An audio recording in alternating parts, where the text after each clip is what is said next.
Assalamualaikum warahmatullahi wabarakatuh. Alhamdulillah wassalatu wassalamu ala Rasulillah la haula wala quwwata illa billah ma ba'du. Teman-teman sekalian rahimani wa rahimakumullah. Pertama-tama kita bersyukur kepada Allah Subhanahu wa taala atas limpahan nikmat yang Allah berikan kepada kita semua. Kemudian salawat dan salam semoga senantiasa tercurah limpahkan kepada Nabi kita Muhammad sallallahu alaihi wasallam, juga kepada keluarga beliau, para sahabat dan umatnya hingga akhir zaman.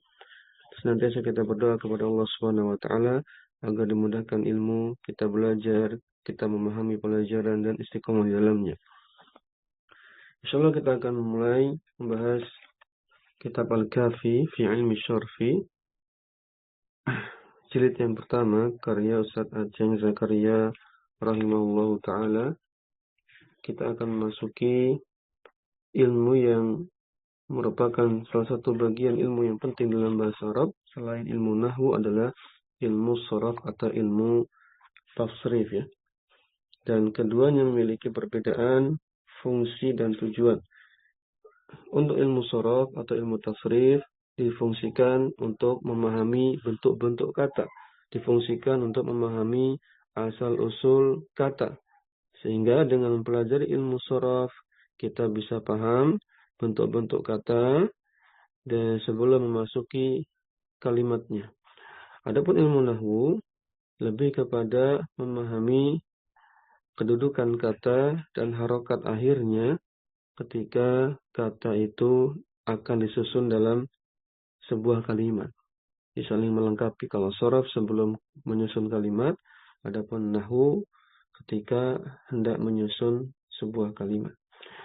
Kita lihat pada halaman yang pertama, ilmu tasrif ya. At-tasrifu lughatan ya, at-tasrifu lughatan. Qala al-muallif rahimahullah, penulis mengatakan at-tasrifu lughatan, istilah tasrif, definisi tasrif ya secara bahasa Arab adalah at-taghyiru, yaitu perubahan, maknanya perubahan. Wastilahan, adapun istilah tahwilul asli al-wahidi ila amsilatin mukhtalifatin lima'anin. Tahwil ya, mengubah al-asli al-wahidi, satu bentuk kata, ila amsilatin mukhtalifatin, menjadi beragam bentuk kata yang berbeda, lima'anin maqsudatin, dengan makna yang tertentu, la tahsulu illa biha, yang makna-makna itu tidaklah ada kecuali menyesuaikan dengan bentuk-bentuknya masing-masing. Bentuknya masing-masing. Ya, kalau berubah bentuknya ke bentuk ini, ya maka akan menjadi maknanya ini. Kalau bentuknya itu, maknanya itu ya. Jadi berubahnya makna mengikuti berubahnya bentuk. Mengikuti berubahnya bentuk ya. Baik. Kemudian kita lihat contohnya mislu kataba yaktubu ya. Kataba ini bentuk yang pertama, artinya dia telah menulis, atau terjemahkan saja telah menulis gitu ya. Yaktubu artinya sedang menulis. Maka yang satu maknanya telah menulis, yang satu maknanya sedang menulis. Ini sudah beda makna ya, sesuai dengan bentuknya. Begitu pula nasoro yansuru, nasoro telah menolong, yansuru ini sedang menolong. Tapi kita kembali kepada definisi ilmu tasrif di halaman 1, ilmu tasrifi at-tasrifu lughatan at-taghyiru ya. Yaitu tasrif secara bahasa Arab maknanya adalah perubahan, mengubah. Secara istilah wastilahan tahwilul aslil wahidi, mengubah, memindahkan satu bentuk kata ila amsilatin mukhtalifatin, ke berbagai bentuk kata lainnya, lima'anin maqsudatin, dengan makna yang tertentu, la tahsulu illa biha, yang makna-makna itu ada mengikuti dengan bentuknya masing-masing. Contohnya tadi ya, kataba yaktubu, kataba bentuk pertama artinya telah menulis. Yaktubu bentuk kedua artinya sedang menulis. Nasoro yansuru, nasoro bentuk pertama artinya telah menolong. Yansuru bentuk kedua artinya sedang menolong. Uktub dengan katibun, dengan maktubun, maktabun yang juga berbeda-beda. Ya uktub, ya tulislah, katibun, orang yang menulis, maktubun, sesuatu yang ditulis, ya. Misalnya surat itu ditulis, ya. Maktabun, tempat menulis. Begitu pula unsur, nasirun, mansurun, mansurun. Unsur, tolonglah, nasirun, orang yang menolong, mansurun, orang yang ditolong, atau seseorang yang ditolong, mansurun, ya, waktu atau tempat menolong, misalnya begitu. Sehingga beda bentuk memberikan makna yang berbeda. Itu maksud dari mukhtalifatin tadi ya, amsilatin mukhtalifatin li ma'anin maqsudatin la tasulu illa biha. Itu maksudnya. Tapi ini ilmu tafsir, insyaallah mudah ya. Dan ada ad-dhamir, ya, kata ganti, ad-dhamiru. Ad-dhamiru huwa ma naba an zahirin wa yadullu ala mutakallimin au mukhatabin au ghaibin. Dhamir adalah kata ganti, kata yang naba artinya mengganti, ang zahirin mengganti kata zohirnya. Ya, kata zohir itu kayak Muhammad. Ya nama-nama orang, nama-nama benda, ini namanya kata zohir. Muhammad, kitabun, zaidun, aisyatu, khadijatu, dan seterusnya. Wa yadullu ala mutakallimin au mukhatabin au ghaibin, dan menunjukkan orang pertama mutakallim, mukhatab orang kedua, ghaib orang ketiga. Orang pertama itu yang berbicara ya. Sumber pembicaraan, sumber suara. Mukhatab orang yang diajak bicara di hadapan pembicara atau orang kedua. Adapun ghaib orang ketiga, orang yang tidak hadir di tempat terjadinya pembicaraan. Misal contohnya ana, anta, huwa. Ana mewakili mutakallim, orang pertama. Anta mewakili mukhatab, orang kedua. Huwa mewakili ghaib, orang ketiga. Ana artinya saya atau aku. Anta artinya kamu atau engkau. Huwa artinya dia ya. Dia. Ini dhamir. Dhamir dibagi lagi. Ad-dhamiru ada munfasil, ada muttasil. Munfasil artinya apa? Munfasil itu terpisah ya. Jadi dhamirnya itu kata gantinya terpisah. Dari apa? Dari kata setelahnya. Atau dari kata yang berhubungan dengannya. Misalnya gini. Huwa ya, di sini ada huwa. Huwa zaidun gitu ya. Atau zaidun. Huwa zaidun. Dia adalah zaid. Ya, huwa al-ibadah. Ya, atau hiya al-ibadatu. Itu adalah sebuah ibadah. Jadi terpisah penulisannya, maksudnya ya, penulisannya ini terpisah ya, terpisah. Huwa, hiya, anta, hum, hunna, antum, ana, nahnu. Ini perwakilan saja dari macam-macam dhamir yang total ya. Huwa, hiya, anta, hum, hunna, antum, ana, nahnu.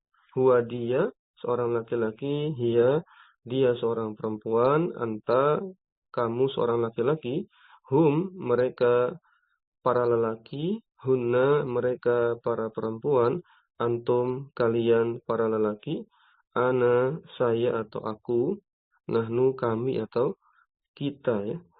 Ini munfasil. Munfasil apa tadi? Terpisah ya. Terpisah penulisannya dari atau terhadap kata yang berhubungan dengannya. Adapun temannya kelompok yang lain adalah muttasil. Muttasil itu maknanya tersambung. Ya, bersambung dengan kata yang berhubungan dengannya. Ya, di sini contohnya daftaruhu. Daftaruhu mana dhamir muttasilnya? Yaitu hu. Ya, daftaruhu. Daftar artinya buku, maka buku miliknya gitu. Jadi berkaitan ya, maknanya berkaitan dan penulisannya itu dekat atau bersambung. Daftaruka, daftari, baituhu, baituka, baiti, kitabuhu, kitabuka, kitabi, sama. Daftaruhu tadi hu-nya artinya miliknya, bukunya gitu. Daftaruka, buku milikmu. Daftari, buku milikku, milik saya. Begitu pula baituhu, rumahnya. Baituka, rumahmu. Baiti, rumahku. Kitabuhu, ya kitab ya, buku miliknya. Kita buka kitab atau buku milikmu. Kitabi, buku atau kitab milik saya gitu ya.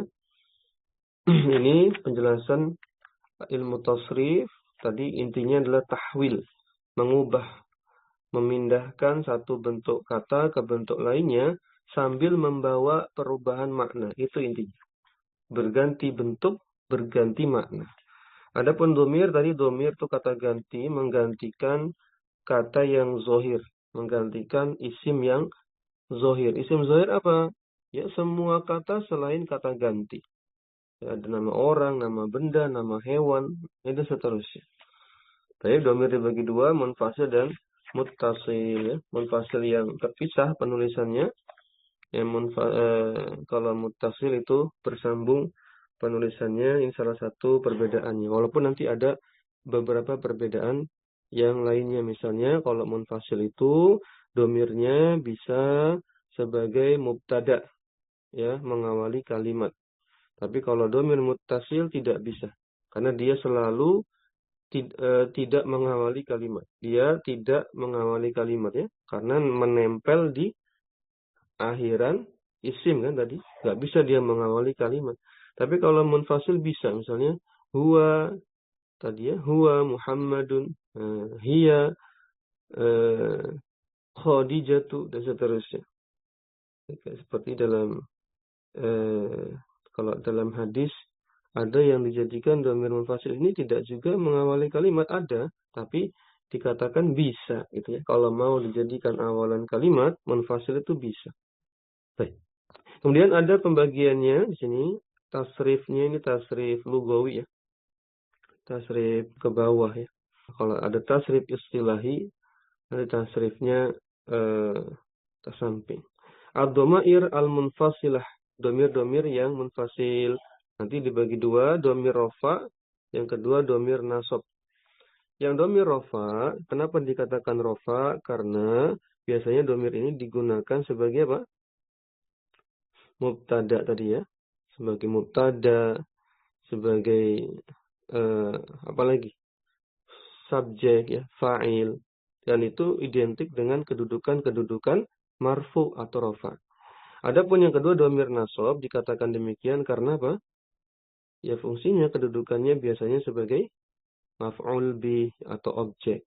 Yang objek itu, maf'ul bih itu identik dengan kedudukan atau i'rab apa? Mansub atau nasab ya. Kita lihat yang pertama domir rofa, ada huwa, ada huma, hum, hiya, huma, hunna, anta, antuma, antum, anti, antuma, antunna, ana, nahnu. Sekali lagi ya, huwa, huma, hum, hiya, huma, hunna, anta, antuma, antum, anti, antuma, antunna, ana, nahnu. Artinya sebagaimana tadi sudah dijelaskan, ada sedikit tambahan di sini ya. Kita lihat pembagiannya, huwa, huma, hum, hiya, huma, hunna, termasuk kelompok ghaib, orang ketiga. Artinya dia, mereka gitu ya. Ada kelompok yang berikutnya, baris ketiga dan keempat, anta, antuma, antum, anti, antuma, antunna. Ini masuk golongan mukhatab, orang kedua yang diajak bicara. Tadi kalau ghaib, orang ketiga ini yang tidak hadir dalam tempat pembicaraan. Dan yang terakhir ada ana, nahnu. Ini masuk kelompok mutakallim, orang pertama atau sumber ya, suara, sumber pembicaraan. Artinya insya Allah mudah, huwa dia seorang laki-laki, huma dia atau mereka berdua ya laki-laki, hum mereka para lelaki, hiya dia seorang perempuan, huma mereka berdua perempuan, hunna mereka perempuan. Anta kamu seorang laki-laki, antuma kamu atau kalian berdua laki-laki, antum kalian laki-laki, anti kamu seorang perempuan, antuma kamu atau kalian dua orang perempuan, antunna mereka atau apa namanya? Kalian perempuan, ana saya atau aku, nahnu kami atau kita. Nah, nanti tinggal dibagi, ada yang untuk laki-laki disebut dengan lil muzakkar ya. Ada yang untuk perempuan lil muannas. Itu penggunaannya nanti dalam kalimat saja. Baik, kita lihat perbedaannya dengan domir nasab. Kalau domir nasab ditambahkan awalan apa? Iya, iya gitu ya.